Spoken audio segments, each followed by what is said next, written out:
ഇന്ന് ഞാൻ സംസാരിക്കാൻ പോകുന്നത് ഡാൻഡ്രഫ് അഥവാ താരനെ കുറിച്ചിട്ടാണ്.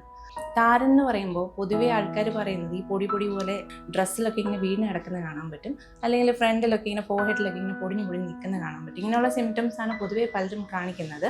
വളരെ തിക്കായിട്ടുള്ള ചെറിയൊരു യെല്ലോയിഷ് ടിഞ്ചോട് കൂടി ഫ്ലേക്സ് പോലെ കുറച്ച് കട്ടിയിൽ ഓയിലി സ്കിന്നായിട്ടുള്ളവർക്ക് വരുന്നൊരു താരൻ ഉണ്ടാവും. ഇനി വേറെയും ഒരു ടൈപ്പ് ഉണ്ട്, അതായത് കുറച്ച് റെഡിഷ് ആയിരിക്കും, നല്ല ഇൻഫെക്ഷനോട് കൂടിയ താരനും കാണാറുണ്ട്. ഇതൊന്നും അല്ലാതെ മറ്റ് ഡിസീസിനോട് അനുബന്ധിച്ചുള്ള താരനും കാണാറുണ്ട്. പിന്നെ ഈ പിമ്പിൾസും ഇതിനോടൊരു അസോസിയേറ്റഡ് ആയിട്ട് പിമ്പിൾസും ചിലർക്കൊക്കെ കാണാറുണ്ട്. ഇങ്ങനെ വിവിധ തരം ലക്ഷണങ്ങളോടുകൂടിയാണ് ഈ താരൻ കാണുന്നത്.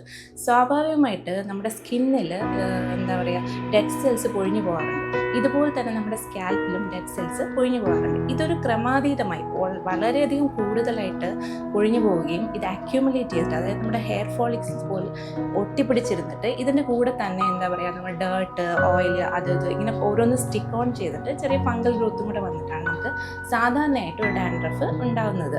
ഇനി ഇത് കൂടാതെ നമുക്ക് എന്താ പറയുക, രണ്ട് ടൈപ്പ് ഉണ്ട്. ഇത് പൊതുവേ കുറച്ച് ഡ്രൈ സ്കിന്നുകാർക്കും വരും, അത് അല്ലാതെ തന്നെ ഇനി എന്താ പറയുക, ഓയിലി സ്കിന്നുകാർക്കും ഇത് വരുന്നതാണ്. അപ്പോൾ ഓയിലി സ്കിന്നുകാരാണെങ്കിൽ എന്ത് പറ്റും എന്ന് പറഞ്ഞു കഴിഞ്ഞാൽ, ഈ സെബേഷ്യസ് ഗ്ലാൻഡിൻ്റെ ഓവർ എന്താ പറയുക ഉൽപ്പാദനം കൊണ്ട് സെബം പോലത്തെ ഒരു സാധനം, അതായത് നമ്മുടെ സാധാരണ നമുക്ക് സ്കിന്നിൽ മോയ്സ്ചർ നിലനിർത്താൻ വേണ്ടിയിട്ടുള്ളൊരു സാധനമാണ് ഈ സെബം എന്ന് പറയുന്നത്. ഇതുപോലെ തന്നെ നമ്മുടെ സ്കാൽപ്പിലുമുണ്ട്. അപ്പോൾ ഇങ്ങനെ സ്കാൽപ്പിൽ ഓവറായിട്ട് ഇത് പ്രൊഡ്യൂസ് ചെയ്യും. ഇത് വളരെയധികം എണ്ണമയം ഉണ്ടാക്കുകയും ഇതിനകത്ത് പോയിട്ട് ഡേർട്സും ഫംഗസും വേറെ സാധനങ്ങളൊക്കെ ഇങ്ങനെ സ്റ്റിക്ക് ഓൺ ചെയ്തിട്ട് ഈ ഫംഗൽ ഗ്രോത്ത് കൂടുകയും എന്നിട്ട് അവിടെ ഒരു ഇൻഫെക്ഷൻ പോലെ നടന്നിട്ട് നല്ല തിക്കായിട്ടുള്ള ഡാൻഡ്രഫായിട്ട് വരികയും ചെയ്യും.